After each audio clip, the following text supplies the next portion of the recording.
I will be doing that by whispering a number and asking her to repeat it. I will be then masking the sounds of her left ear by doing this. දැන් මම number එකක් කියනවා. ඒක කීයද කියලා කියන්න. 76 22 35 99. We can assume that the hearing of her right ear is grossly normal. Now, I'd like to repeat this in her left ear.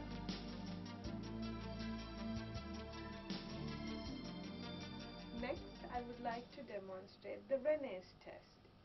This is done by using a vibrating tuning fork and placing it on the patient's mastoid process, and then asking her if she hears it and to let me know when it stops.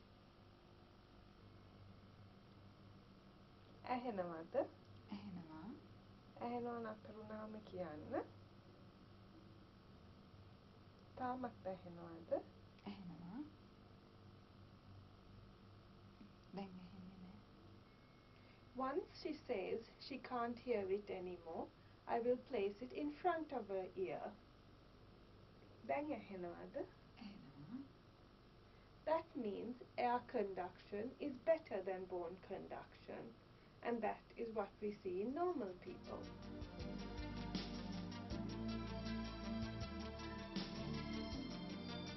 A Weber's test is done by placing a vibrating tuning fork on the patient vertex.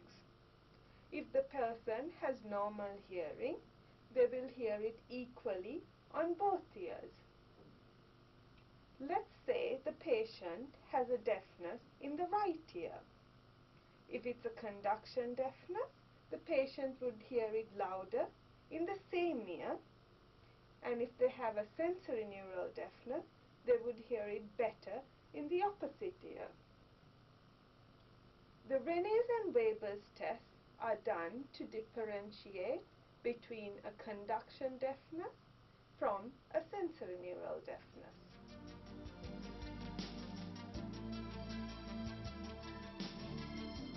I'd like to give you a few tips on how to use an otoscope. In order to examine the patient's right ear, you need to use the otoscope in your right hand and hold it like a pen. You need to pull the patient's ear upwards and place the ulnar border of your hand against the patient's face.